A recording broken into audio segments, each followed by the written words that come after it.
आज विजयादशमी का पर्व है और आप सभी जानते हैं पर्व क्यों मनाया जाता है, लेकिन अधिकांश देशवासी इसको नहीं जानते। ये हमारे नए युवक हैं, भोपाल से आए हैं, इंजीनियरिंग के बी के तृतीय वर्ष के छात्र हैं। ऋषु, बता सकते हो दशहरा क्यों मनाया, विजयादशमी क्यों मनाया जाता है?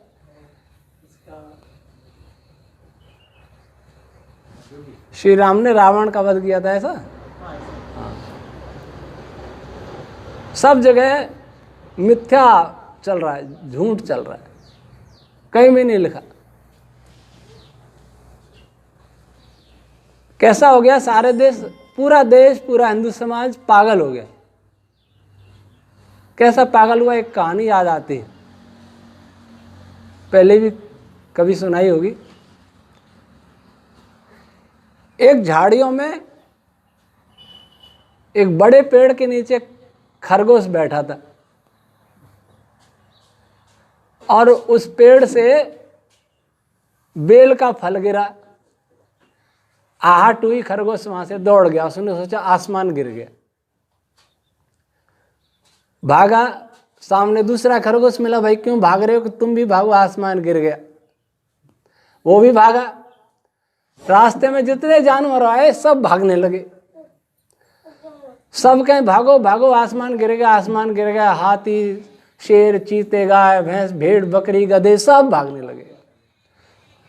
एक दूसरे का बैर सब भूल गए, भाग रहे हैं, आसमान गिर गया, कहीं मर न जाए।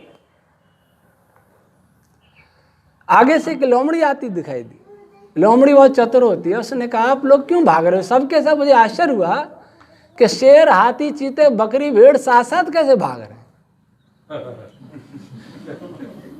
कि तू भी भाग, आसमान गिर गया। उसने कहाँ गिरा है? कि वहां गिरा है, तू देख मत, आगे चल आगे। उसने कहा मुझे तो कहीं दिखता ही नहीं। लोमड़ी ने कहा कि मैं चल के देखती हूँ, चलो। कहना वहां नहीं जाना। लोमड़ी कहा मैं आगे चलूंगी, तुम पीछे आओ। लोमड़ी आगे, बाकी सब पीछे। देखा तो बेल का फल गिरा हुआ था, यही आसमान था। तो एक झूठ के साथ कितने लोग इकट्ठे हो गए, कितने जानवर इकट्ठे हो गए, सबने सत्य माना। वैसा आज यहां हो रहा है। वाल्मीकि रामायण सबसे बड़ा प्रमाण है श्री राम के इतिहास का, और वही इतिहास भी है, महाकाव्य के साथ इतिहास भी है। वर्षा ऋतु बीतने के बाद तो आपको ध्यान है, लक्ष्मण जी से श्री राम जी ने कहा था कि सुग्रीव आया नहीं, वचन नहीं निभाया, कृतघ्न हो गया। बात यह हुई थी कि अभी वर्षा काल आ गया है, सीता जी की खोज वर्षा काल बीतने के बाद करेंगे। तो वर्षा काल बीत गया और अभी तक नहीं आया। वर्षा काल बीतते ही विजयदशमी आ जाती है। फिर लक्ष्मण जी को वहां भेजा, लक्ष्मण जी को भेजा। फिर सुग्रीव श्री राम जी से मिलने आया। फिर चारों दिशाओं से वानरों को बुलाया, फिर उनको खोज करने के लिए भेजा। एक एक महीने का समय दिया। और जिस दल का नेता अंगद थे, हनुमान जी साथ में थे, उस दल ने 2 महीना बिताए। 2 महीने में सीता जी की खोज हुई। सीता जी की खोज के बाद युद्ध की तैयारियां हुई, सेना बनाई, इकट्ठी हुई सेना। उसके बाद युद्ध हुआ। तो विजयदशमी को रावण का वध कैसे हो गया? पर कोई नहीं सोचेगा। चैत्र की कृष्ण पक्ष की चतुर्दशी को तो मेघनाथ की मृत्यु हुई थी। जब वो सीता जी को मारने रावण दौड़ा था, तब कहा था कि तुम वीर हो, कल अमावस्या है, कल युद्ध करो, अंतिम युद्ध करो।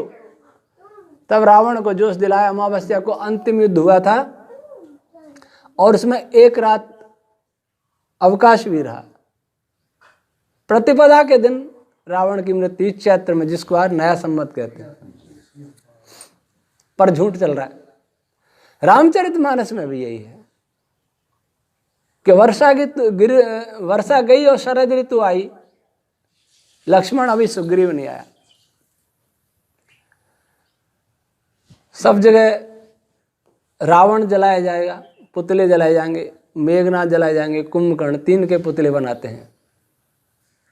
अगर ये कोई कहे कि इनको मत जलाओ, पर्यावरण प्रदूषण होता है, तो फिर आप देखा सारे धर्मगुरु टीवी चैनल पर क्या बोलने लगेंगे, मुझे ही कम्युनिस्ट बताने लग जाएंगे। आज देश की ऐसी स्थिति है कि कोई भी सत्य बोल दे, अगर बच्चियों से कहे कि कपड़े अच्छे तरह पहन लो, तो महिला संगठन पीछे पड़ जाएंगे। कैसा देश हो गया। आश्चर्य है, अभी 2 दिन पहले ही सबरीमाला मंदिर के विषय में सर्वोच्च न्यायालय के फैसले के बाद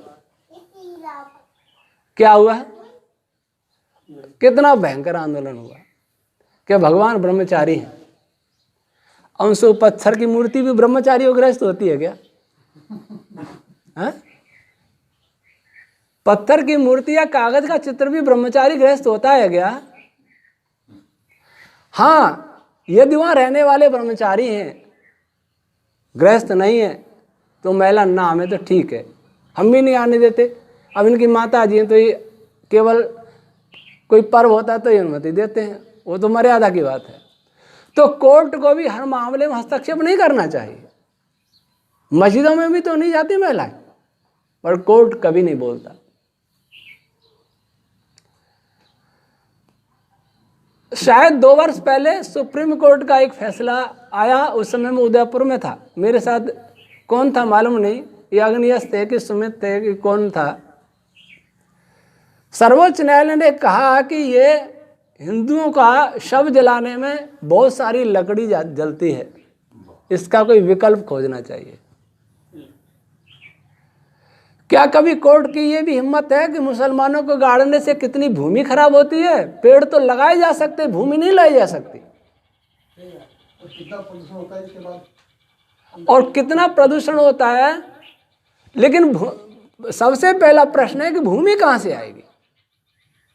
पेड़ तो लग सकता है, क्या पृथ्वी का क्षेत्रफल भी कोई बढ़ा सकता है?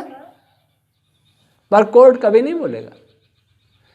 दिवाली पे पटाखे प्रतिबंधित है, हमने भी मंदिर में प्रतिबंधित कर रखे हैं। हमारे साथ जो भी हैं वो कोई नहीं चलाते पटाखे, प्रदूषण होता है और ये पागलपन है।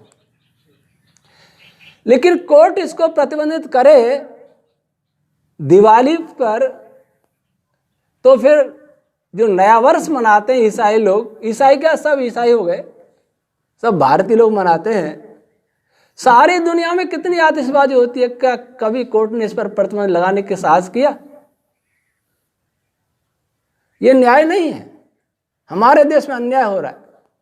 बुराइयां हिंदुओं में ही नहीं है, बुराइयां मुसलमानों में भी है, ईसाइयों में भी है, औरों में भी है। उस पर कोई पाबंदी क्यों नहीं? एक बकरीद के दिन करोड़ों जानवरों का एक साथ वध किया जाता है। कितनी हिंसा की तरंगें निकलती हैं, कितनी दर्द की तरफ पैन वेव से निकलती हैं, और उस मांस खाने में कितना पानी निकलता है। लेकिन कोर्ट क्या हिम्मत कर सकता है कि प्रतिबंध लगाओ? कभी नहीं करेगा। सारी पाबंदियां इन्हीं पर क्यों हैं? भले ही बुराई है, आर्य समाज भी खंडन करता है, लेकिन सबके साथ न्याय होना चाहिए।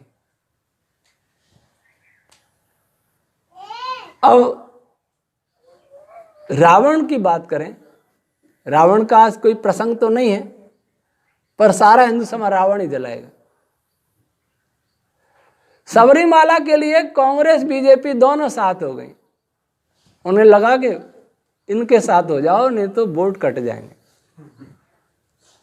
एक वो बैल को दौड़ाते हैं ना तमिलनाडु में, उसमें सब साथ हो गए, जलीकट्टू बोलते हैं, उसमें सब साथ हो गए। बड़े दुख की बात है। अब राम मंदिर के बारे में कल मोहन भागवत जी ने बोला, ठीक बोला भाई, बहुत समय हो गया, बना देना चाहिए। पर यह प्रश्न उठता है कि मंदिर सोमनाथ का बनना भी चाहिए, सारे अतिक्रमण जितने उन्हें हटाना चाहिए, परंतु सोमनाथ के मंदिर के बाद क्या कोई वास्तव में शिव भक्त बना? श्री राम मंदिर के बाद क्या कोई श्री राम भक्त बनेगा? आज जब कोर्ट ये फैसला दे रहा है कि विवाहेतर संबंध अपराध नहीं है पुरुष स्त्री के लिए, उस पर कोई नहीं बोला, उस पर कोई राजनीतिक पार्टी नहीं बोली, उस पर संसद नहीं बोली, उस पर कोई सामाजिक कार्यकर्ता नहीं बोला, उस पर कोई राष्ट्रवादी होने का दम करने वाला नहीं बोला। क्या राम मंदिर में समलैंगिक बैठेंगे? क्या व्यभिचारी बैठेंगे? विवाहेतर संबंध व्यभिचार पाप नहीं है, क्या वो बैठेंगे? मंदिर से पहले राम बनने की आवश्यकता है।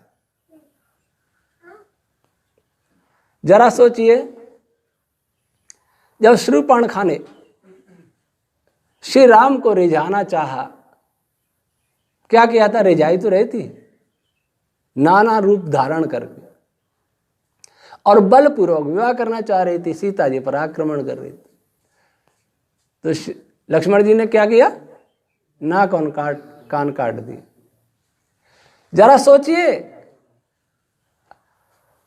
आज की परिस्थिति में अगर कोई यति लक्ष्मण किसी शूर्पणखा के नाम नाक कान काट दे तो महिला संगठन क्या करेंगे? महिला आयोग क्या करेगा? कोर्ट क्या करेंगे? राजनीतिक पार्टियां क्या करेंगी? और मीडिया वाले क्या बोलेंगे? टीवी चैनल पर कैसी बहस आएगी? आज शूर्पणखा बनना अपराध नहीं है, ये स्वतंत्रता है। शूर्पणखा बनने की स्वतंत्रता है, रावण बनने की स्वतंत्रता। रावण ने क्या किया? साधु का वेश धर के आया और सीता जी को ले गया। वास्तव में साधु तो नहीं था, पर साधु का वेश धारण किया था थोड़ी देर के लिए। किसके लिए? सीता जी का हरण करने के लिए। आज का राजनेता क्या करता है? सुबह मंदिर में जाता है, जनेऊ पहनता है, शाम को मस्जिद में जाता है, कभी गुरुद्वारे में जाता है कोई दंड देने वाला? है कोई विचारने वाला? बहरूपीय हमारे शासक बन गए। बहरूपीय दिन में कितने वेश धारण करते हैं, दिन में कितनी बार झूठ बोलते हैं, जिन्हें देश की संस्कृति सभ्यता का कोई ज्ञान नहीं है, जिन्हें देश के इतिहास और मर्यादाओं का कोई ज्ञान नहीं है, वो देश के रक्षक बनने का स्वप्न देखते हैं। रावण हर के ले गया। लंका में क्या होता है? सबसे पहले किसने समझाया? मंदोदरी ने। रानी मंदोदरी, महारानी मंदोदरी समझा रही है कि आप गलत कर रहे हैं, दूसरे की स्त्री को लाना अपराध है। भाई ने समझाया, कुंभकर्ण ने, जिसका पुतला जला रहे हैं, वो समझा रहा था कि गलत कर रहे हो, किसी विवाहिता के साथ संबंध नहीं हो सकता, अधर्म है। जो कुंभकर्ण विवाहिता के साथ संबंध करने वाले को अधर्मी मानता है, पापी मानता है, माल्यवान ने समझाया, रावण के नाना ने, रावण के भाई विभीषण ने समझाया, रावण की माता कैकेयी ने समझाया। ये सब कौन थे? जिनको हम कहते राक्षस, जलाते राक्षस समझा रहे हैं कि ऐसा काम मत करो। और कोर्ट कहता है कि ये कोई पाप नहीं है। आज भारतीय न्यायालय कहता है ये कोई पाप नहीं है। वे राक्षस और राक्षसियां कह रही थी ये पाप है, और भारत का संविधान, भारत का कानून कहता है ये पाप नहीं है, और वही संविधान आज पुतले जलाता है कुंभकर्ण के। जरा सोचिए, कोई राम भक्त क्यों नहीं बोल रहा? मंदिर बनने से राम भक्ति आ जाएगी क्या? राम भक्ति आएगी राम का चरित्र धारण करने से, राम के जीवन को अपनाने से, उनके मूल्यों को अपनाने से। फिर जो रावण, ये तो कुंभकर्ण की बात हुई, जो रावण स्वयं हर के लाया था, वो अशोक वाटिका में बैठा करके महारानी सीता जी को, सीता विश्व सुंदरी थी, पतिव्रता थी, और रावण एक महाशक्तिशाली योद्धा था, अपने घर ले आता है, बलपूर्वक विवाह किया। क्या उसने यही कहा कि तुम मुझे स्वीकार कर लो, मैं तुमसे विनती करता हूं, पैरों में पड़ता हूं, यह भी कहता है, प्रलोभन देता है। और जब प्रलोभनों पर सीता जी क्या दुत्कारती हैं उसको, तो अंत में कहता है कि 2 महीने का समय देता हूं, या तो स्वीकार कर लो, नहीं राक्षसियां टुकड़े बना के खा जाएंगी, तुम्हें प्रातराश कर लेंगी तुम्हारा मांस का। एक हाथ भी नहीं छुआ, सीता जी को उंगली तक नहीं लगाई उस रावण ने जिसके हम पुतले जलाते हैं। हर के लाया था, उस समय छुआ था, विवाह करने के लिए नहीं छुआ, कोई संबंध बनाने के लिए नहीं छुआ। लेकिन आज कोर्ट की दृष्टि में ऐसा अपराध नहीं है, कोई अपराध नहीं रहा। कौन सा अपराध बचेगा? आज रावण भी अपराधी नहीं है, आज शूर्पणखा भी अपराधी नहीं है, आज दुशासन भी अपराधी नहीं है, सब चीर हरण टीवी चैनलों पर हो रहा है। अब हरण की जरूरत नहीं है, स्वयं वस्त्र उतार दिए, क्या पहनते हैं कपड़े। लेकिन कोई नहीं कैसा स्वतंत्रता, इसको स्वतंत्रता कहते हैं क्या? स्वतंत्रता का अर्थ स्वतंत्रतावादियों ने समझा ही नहीं। स्वतंत्रता का अर्थ समझ लिया स्वेच्छाचारिता। स्वतंत्रता का अर्थ होता है अपना तंत्र, अपनी व्यवस्था, अपने नियम, अपनी मर्यादाएं। कहां बची अपनी मर्यादा? जिसको स्वतंत्र कहते हैं वही सबसे बड़ी परतंत्रता है। मैं ऐसे स्वतंत्रतावादियों से पूछता हूं कि आपको यहां तक कि चड्डियां पहनना और वैसे घूमना एक सीखा कहां से? विदेशियों से सीखा। तो स्वतंत्र रहे कि विदेशियों के दास हुए? आश्चर्य है कि विदेशियों का दास बन करके अपने को स्वतंत्र कहा जाता है, और जो जितने कम कपड़े पहने उतना ही स्वतंत्र है वो, और उसको पूरा अधिकार है, कोई से रोक नहीं सकता। ऐसे ऐसे कानून बने, लिव इन रिलेशन, 3 कानून, काले कानून कोर्ट ने बनाए, फैसले दिए, लेकिन एक पर भी कोई राजनीतिक पार्टी नहीं बोली और कहते देश संविधान से चलेगा। तो सबरीमाला में संविधान से क्यों नहीं चल रहा देश? SC/ST का जब फैसला दिया था तब क्यों नहीं चला? तब क्यों ले आए अध्यादेश, विधेयक क्यों लाए? सावन और प्रकरण लाया हुआ तब क्यों विधेयक लाए? कहां चला संविधान से देश? देश चल रहा है सत्तालोलुपता से। क्या हर संबंध आज समाप्त किए गए। कानूनों ने भाई बहन के बीच में झगड़ा डाल दिया, पति पत्नी के बीच में अधिकारों की लड़ाई ने झगड़ा डाल दिया। अगर एक पति दूसरे से संबंध रखता है तो घर में शांति होगी क्या अशांति होगी? कौन विष बो रहा है हमारे परिवारों में? कौन विष घोल रहा है जातियों के नाम पर हमारे समाज में? कौन विष घोल रहा है मजहब के नाम पर हमारे समाज और देश में? कानून घोल रहा है। कोई है जो भारत की सत्ता संप्रभुता से ऊपर है, जो उससे खिलवाड़ कर रहा है? कौन है वो? पहचानना होगा। हमारा संविधान जब बना, जब हमें आजादी मिली, तब कौन कौन से गुप्त समझौते हुए थे अंग्रेजों से, भारत के नेताओं के? इसको कोई नहीं जानता। ये संविधान का अंग नहीं है, छुपाया हुआ। मेरे पास पुस्तक पढ़ लेना, डॉक्टर अंबेडकर, जिनको हम कहते हैं संविधान निर्माता, झूठ बोला जा रहा है। और क्योंकि सारा दोष डॉक्टर अंबेडकर के सिर पर मढ़ दिया जाए। डॉक्टर अंबेडकर जी ने कहा था कि मैंने संविधान नहीं बनाया,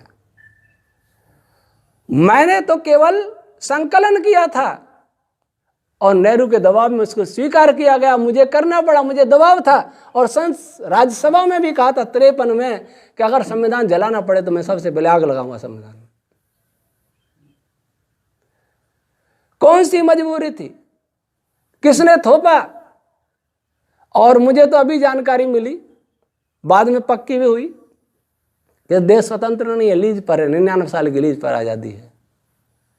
71 साल हो गए, 72 में शुरू हुआ, क्या होगा 28 साल बाद?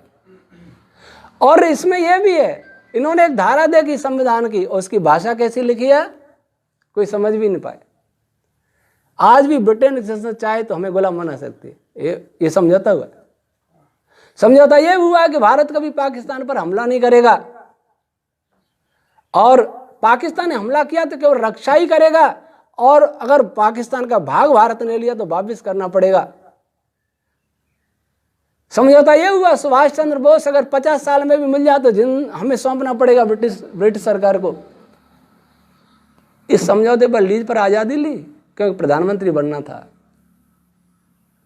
अगर नेताजी सुभाष होते यहां तो ऐसे समझौते नहीं होते, वो डंडे से मार के भगाते, फिर वो समझौता नहीं करते, और भगा ही रहे थे, इसी वैसे भागे, लेकिन श्रेय ले लिया दूसरों ने। बिना ढाल तलवार के आजादी मिल गई, ये गीत खूब गाया जाता है। ऐसा कह कि क्रांतिकारियों को बदनाम किया जाता है, उपेक्षित किया जाता है, जैसे उन्होंने कुछ किया ही नहीं। तो कहने का तात्पर्य है कि ऐसे कानून बन रहे हैं जिस देश में कभी लक्ष्मण जी जैसे हुए। लक्ष्मण जी की सीता जी क्या लगती थी रिश्ते में? भाभी लगती थी, और एक और रिश्ता था, साली लगती थी। उर्मिला की बड़ी बहन थी सीता जी, सगी बड़ी बहन, साली भी लगती थी, भाभी भी लगती थी, लेकिन लक्ष्मण जी उनको माता कह के संबोधित करते थे, और उनके कुंडलों को नहीं देखा उन्होंने, कभी चेहरे को ढंग से नहीं देखा, इसलिए वो पहचान न सके। और हमारे देश का एक नेता बहुत बड़ा कानूनविद बनता है, और है भी ऐसे ही कानून, ऐसे ही नेता, ऐसे ही वकील। कौन? राम जेठमलानी। क्या कहते हैं? लक्ष्मण बदमाश था, उसने चेहरा नहीं देखा, झूठ बोलता है।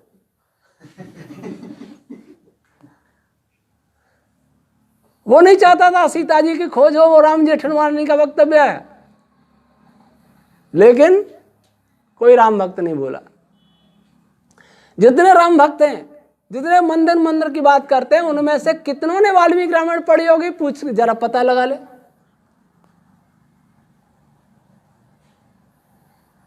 जहां शूर्पणखा और रावण के चरित्र से ज्यादा गिराने वाले कानून बनते हों, उन पर सारा देश मौन हो, उस देश को रावण, मेघनाथ, कुंभकर्ण के पुत्र जलाने का क्या अधिकार है?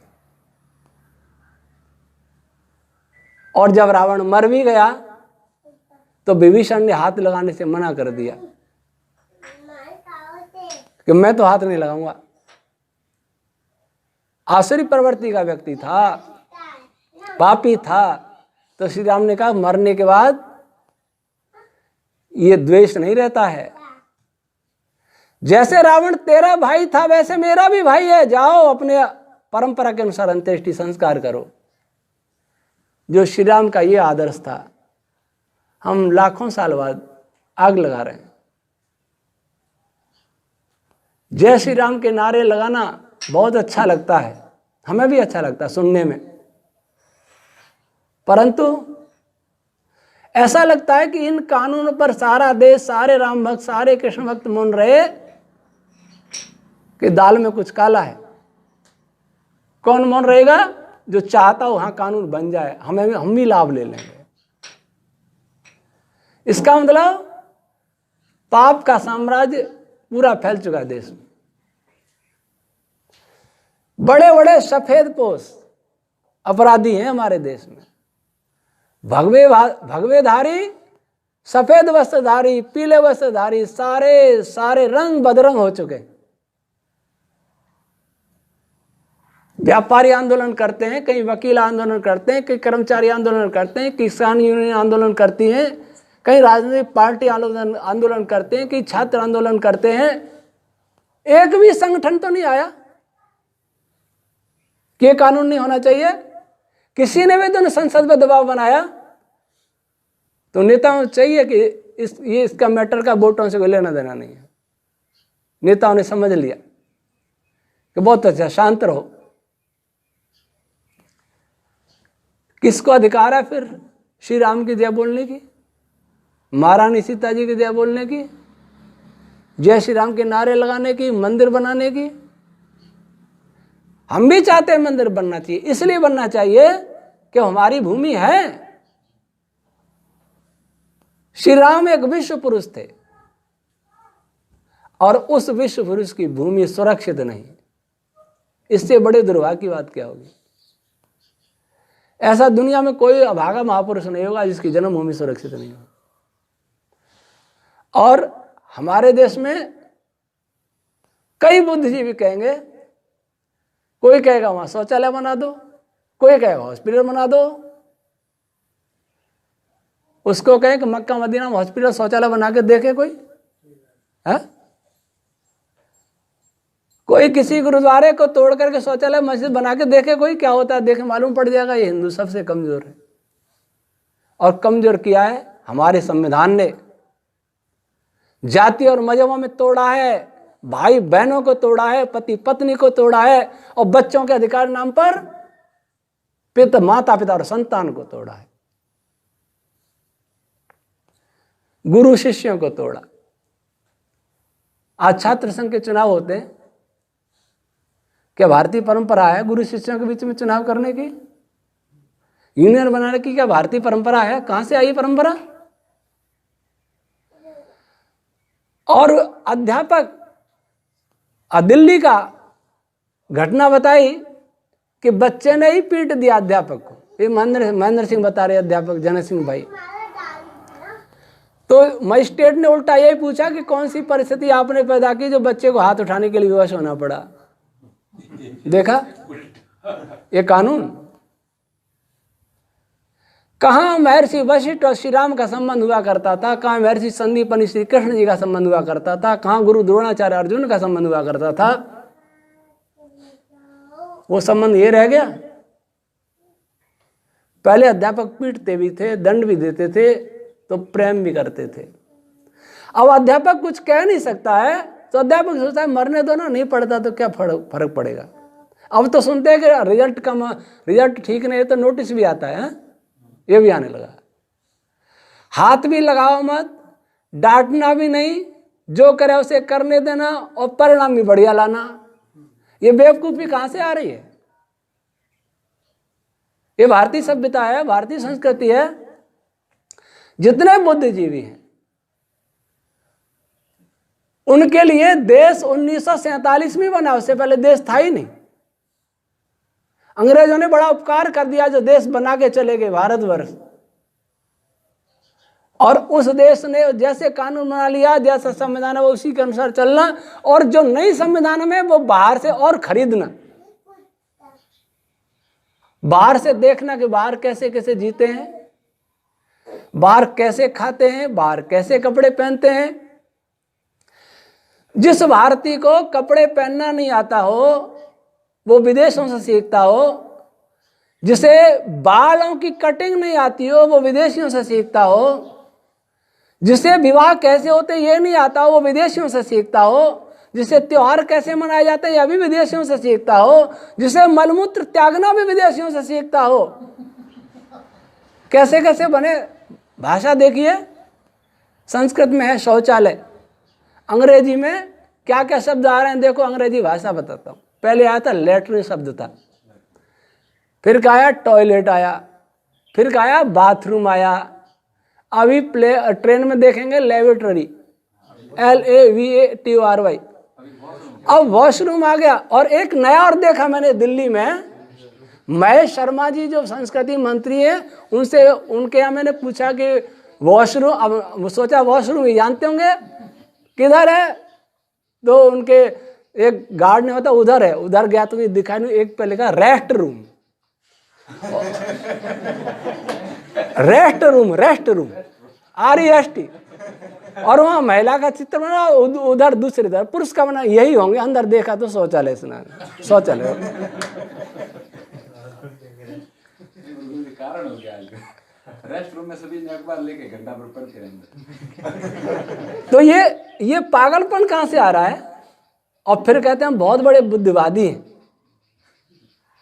बहुत बड़े प्रगतिशील हैं, बहुत विकसित हो गए हम। एक बात विचार है कि जो बालक परीक्षा में नकल करता है उसको बुद्धिमान कहते हैं कि मूर्ख कहते हैं? उसको या तो मूर्ख भी कहते हैं, चोर भी कहते हैं। क्यों किशन जी? चोर है, दूसरे की चोरी कर रहा है, और मूर्ख है क्योंकि उस पर कुछ आता नहीं है इसलिए चोरी कर रहा है। और सारा भारतीय चोरी कर रहा है विदेशियों की, उसको क्या कहेंगे फिर? नकल कर रहे हैं, नेता नकल कर रहे हैं, संविधान निर्माता, संविधान विशेषज्ञ नकल कर रहे हैं, हमारे जज नकल कर रहे हैं, वकील नकल कर रहे हैं, सारे बुद्धिजीवी अर्थशास्त्री भी नकल कर रहे हैं। इनको क्या कहेंगे? ये चोर और महामूर्ख।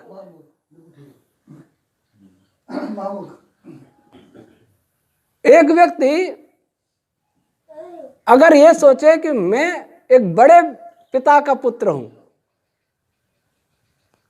मेरे पिता, मेरे दादा बहुत महान व्यक्ति थे, संपन्न थे, विद्वान थे, बलवान थे, संस्कारवान थे, वो दूसरे की नकल करेगा क्या? अपने पिताजी की करेगा, दादाजी की करेगा। आज पिता दादाजी की कोई नकल नहीं करता, और इनके 100 पीढ़ी पहले वालों की भी नकल करता। पूजता तो है, पूजेगा महादेव जी को जो कहाँ बैठे हिमालय में, बर्फ में, उनकी पूजा करता है। अच्छा, महादेव जी अपनी धर्मपत्नी भगवती उमा जी को लेके बर्फ में साधना किया करते थे। हाँ, और आज कोई पत्नी को लेके बर्फ में बैठा दे, पत्नी को खुद भी बैठ जाए तो पत्नी केस कर देगी। आज भगवती उमा पार्वती जी महादेव जी में केस कर देती और महादेव जी को होती जेल। एक कानून कैसा है बोलिए? आज महादेव बनते हैं, भांग पीने वाला महादेव, चलो गांजा पीने वाला महादेव, कहते हैं महादेव जी की। ये तो हुए बुद्धिजीवी। अब इन धर्माचार्यों की देखें, उनसे कहो ये हमारी बूटी है, उनको कहते बूटी है, हम तो नहीं मानते, महादेव तो बहुत बड़े योगी थे, वो तो दिव्य पुरुष थे, उनके बारे में कहना ही किसी की समझ में आएगा नहीं। क्योंकि आज भारत के बुद्धिजीवियों, धर्माचार्यों को इस तरह रहा ही नहीं जो महादेव के उच्च चरित्र को समझ भी सके, कल्पना भी कर सके वो कितने बड़े थे। शिवलिंग पूजा किया, भ्रष्ट पूजा किया, उनको भी बदनाम कर दिया। और फिर क्या, चलो ठीक है, गांजा चिरम पीते थे तो महादेव जी काला नाक गले में डालते, तू भी डाल ले। पूरी नकल करो महादेव की, अधूरी क्यों करनी? और महादेव जी तो सिर पर मस्तक पर चंद्रमा रखते, तुम भी धारण कर लो, चंद्रमा उठा लो। यहां सबकी बुद्धि भ्रष्ट हुई। अगर धर्माचार्यों की बुद्धि सही होती, धर्म और महापुरुष का चित्र चरित्र अच्छी तरह से प्रस्तुत दुनिया को किया होता, तो ऐसा संविधान, ऐसे कानून इस देश में नहीं बनते और न ये शिक्षा आती। मूर्खता धर्माचार्यों की थी, जो कहते तो धर्माचार्य थे लेकिन अधर्माचार्य बन गए। वेद से जब दूर हो गया हिंदू समाज, ये हिंदू नाम ही नहीं था, ये भारतीय, ये मानव। आज इस्लाम से पूछे कि इस्लाम को कितने दिन हुए, उससे पहले क्या था? ईसाइयों से पूछे ईसाइयत पैदा हुआ, उससे पहले क्या था? दूसरे मजहब वालों से पूछे कि उससे पहले क्या था? क्या काफिरों की संतान थे? कोई स्वीकार नहीं करेगा। तो फिर जो सबसे पहले था वो था वेद, इसको सब मानते। डॉक्टर जाकिर नायक का एक बार सुना, वो कहता है, और मैंने भी एक पुस्तक पढ़ी कि जो बुद्धिजीवी इस्लामी है वो कहते हैं कि वेद ईश्वरी है, लेकिन कुरान अंतिम है ईश्वर की रचना, इसलिए वो ज्यादा प्रामाणिक है। हिंदुओं को मूर्ख बनाने का एक षड्यंत्र कि वेद ईश्वरी है, बिल्कुल सही है, लेकिन कुरान भी ईश्वरीय है और कुरान अंतिम पुस्तक है, इसलिए ज्यादा प्रामाणिक है। अब मैं ऐसे विचारों से पूछता हूं कि वो खुदा इतने परिवर्तन क्यों करता है? भूल गया पहले कुछ जो नई किताब बनाई बाद में?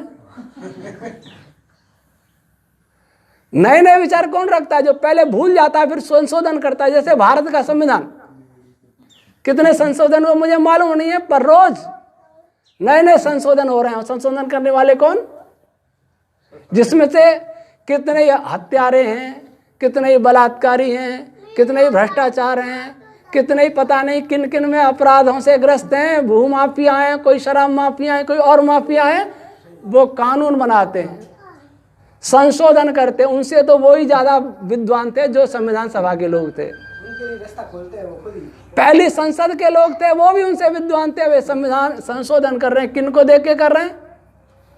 विदेशियों को देख के कर रहे हैं। जिस देश की संसद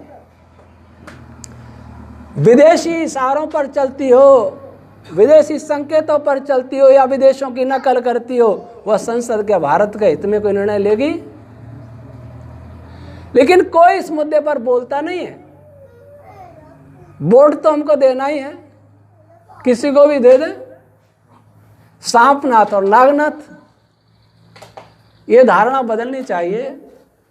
अच्छे व्यक्तियों की खोज होनी चाहिए।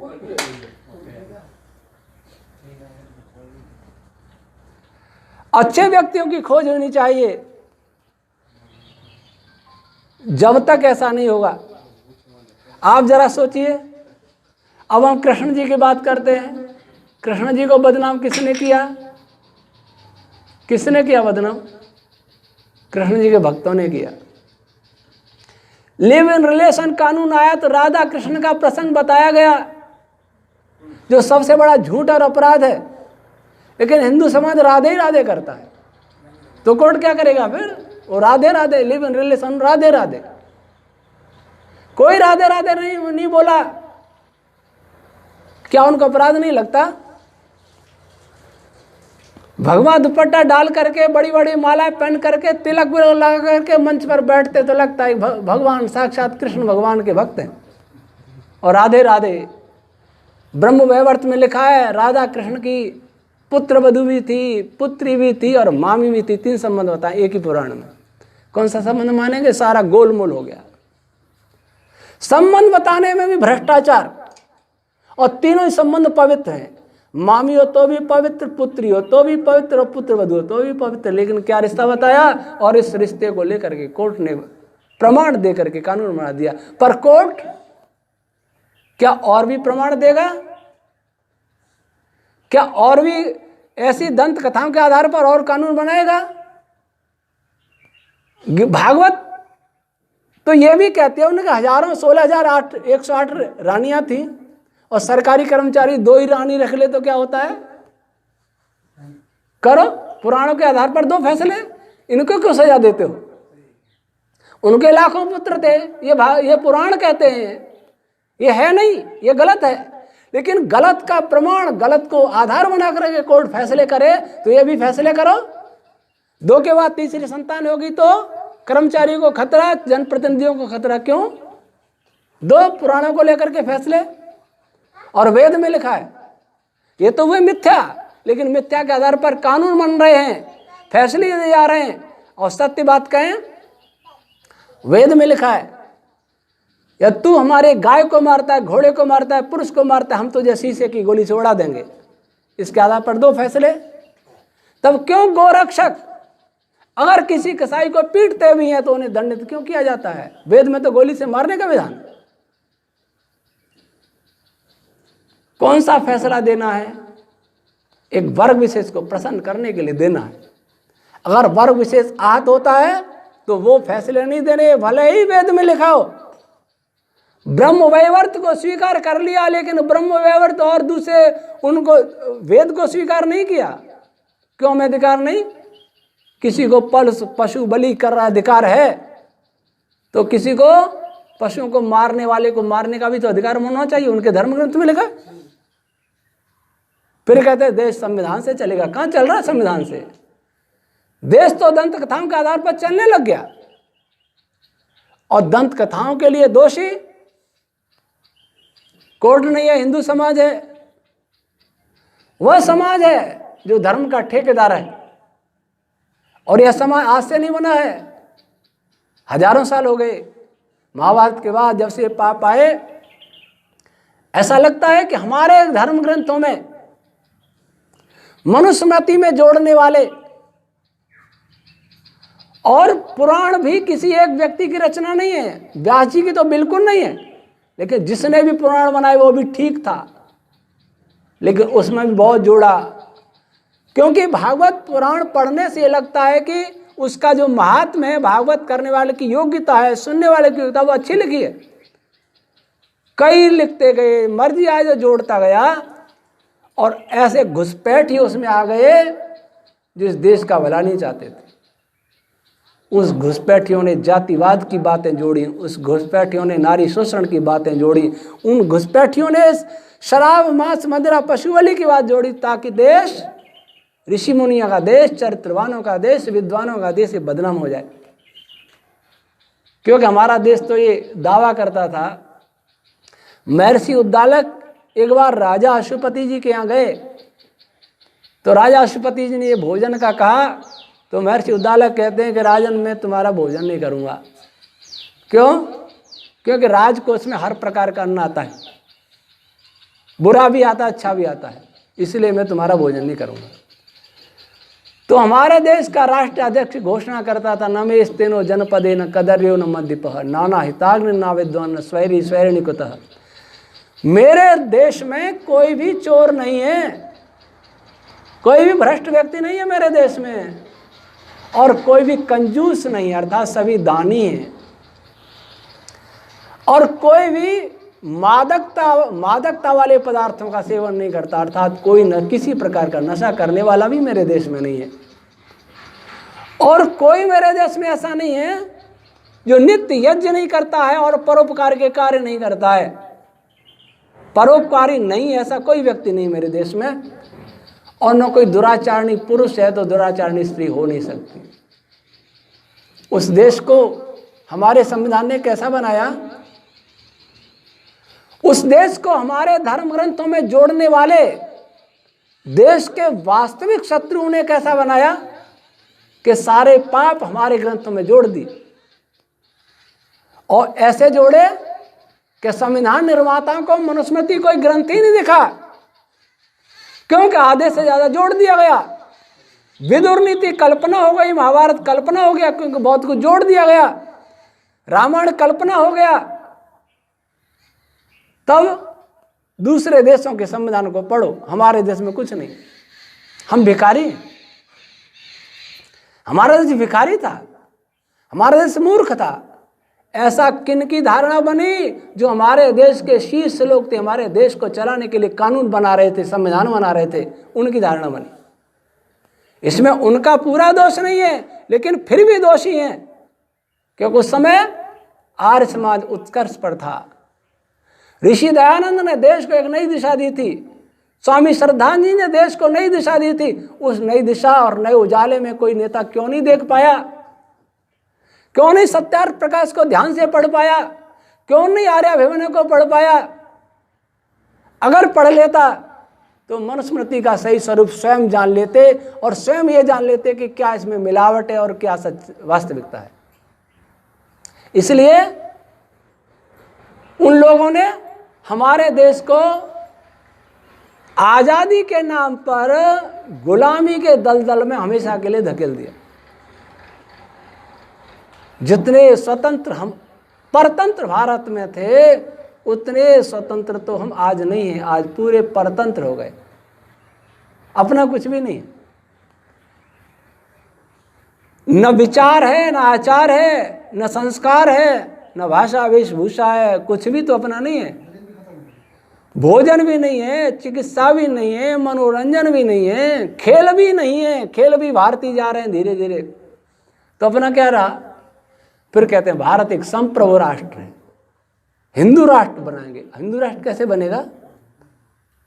क्या किसी ने सोचा कि उस हिंदू राष्ट्र का संविधान क्या होगा? कैसे कानून बनेंगे? कौन सा मूल ग्रंथ होगा? आज हिंदुओं को पूछेगा तुम्हारा धर्म ग्रंथ कौन सा है, उन्हें यह भी पता नहीं। गीता, वैसे वेद हिंदुओं का धर्म ग्रंथ नहीं है, वेद तो मानव मात्र का धर्म ग्रंथ। वेद का हिंदुओं से कोई लेना देना नहीं है। वेद समस्त प्राणी मात्र जो बुद्धिजीवी ब्रह्मांड में रहता है उसका धर्म और विद्या का ग्रंथ है। वही हिंदुओं का होना चाहिए, मुसलमानों का होना चाहिए, ईसाइयों का होना चाहिए, और सारा मानव समाज एक हो जाना चाहिए। पर इसका उपाय है सत्य को ग्रहण करने या सत्य को छोड़ने को सर्वदा उद्यत रहना चाहिए। लेकिन जो बड़े बंगलों में रहते हैं, जिनके पास उच्च पद हैं, ऐश्वर्य हैं, वो सोचते कि वही सत्य जानते हैं और इनके पास है ही नहीं। और इसको आज नहीं तो कल हम लोगों को चैलेंज करना होगा, और करेंगे कि कोई बुद्धिजीवी आए। पिछले दिनों रघुमन्ना जी ने दिल्ली में चैलेंज किया था, संविधान विशेषज्ञ आओ, हम चैलेंज करते, ज्ञान युद्ध करो हमारे साथ। आर्य समाज की विद्वान है, वैदिक समाज कहें तो। दिल्ली में चैलेंज किया, प्रेस कॉन्फ्रेंस करके किया कि भारत के संविधान विशेषज्ञ, जज, वकील, जो भी सामाजिक कार्यकर्ता, बुद्धिजीवी आओ, शास्त्रार्थ करो, यह संविधान कुतंत्र है, कुतंत्र जो भारत की परतंत्रता के लिए थोपा गया है, और हम आज़ाद हैं नहीं। और हम सोच रहे हैं हम बहुत आज़ाद हैं। 29 साल 28 साल निकलने में कोई देर थोड़ी लगती है। जो आज बालक पैदा हुआ है, 29 साल बाद फिर ब्रिटेन की गुलामी आएगी, क्योंकि ये समझौता हो रखा है, अंतर्राष्ट्रीय समझौता हो रखा है। और जो शर्तें हैं उनको कोई नहीं जानता क्या क्या शर्तें हैं, क्योंकि वो संविधान का अंग नहीं है, अलग से है, उनको दिखा नहीं सकते। ये सब क्या हो रहा है? लेकिन कोई भी नहीं बोल रहा, किसी के दिमाग में नहीं आ रहा।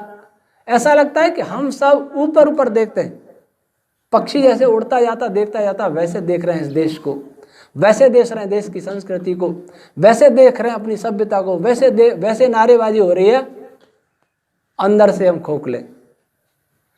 इसलिए हम जगें, बीज हमारे अंदर तो आवे, कम से कम बीज तो आवे। क्या बीज आवे? कि हम वास्तव में स्वतंत्र नहीं हैं। क्या बीज आवे? कि हम उस कानून के शिकंजे में, जो कानून हमें हमेशा के लिए पराधीन रखने के लिए बनाया है, हम उस शिक्षा के अधीन है जो हमें दूर दूर दूर तक पराधीन बनाने के लिए हम पर थोप हो रहा है। बीमारी को बीमारी समझ लें तो शायद रोगी कभी ठीक हो जाए, लेकिन जो बीमारी को बीमारी न समझे वो उसे कौन ठीक करेगा? आज भारत राष्ट्र का हर अंग छलनी हो गया। मैंने कविता लिखी थी, उसमें ये भी पंक्तियां थी।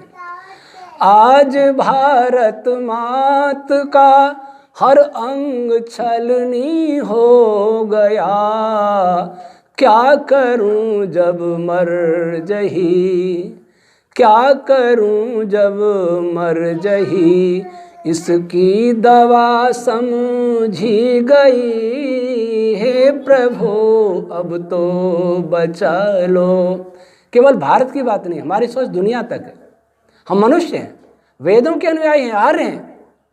आज मनुज समाज का हर अंग घायल हो रहा, क्या करूं जब मर जही, इसकी दवा समझी गई। वेद तो भारत के लिए भी है, यूरोप के लिए भी है, रूस के लिए भी है, सारे एशिया, यूरोप, ऑस्ट्रेलिया, अफ्रीका, अरब देश सबके लिए है। सभी देश सुखी हों, सभी स्वतंत्र हों, सभी संप्रभु हों, और कोई किसी का शोषण नहीं करने वाला हो। न कोई व्यक्ति किसी का दूसरे का शोषण कर पावे, न कोई राष्ट्र किसी राष्ट्र का शोषण कर पावे, न कोई समाज किसी समाज का शोषण कर पावे।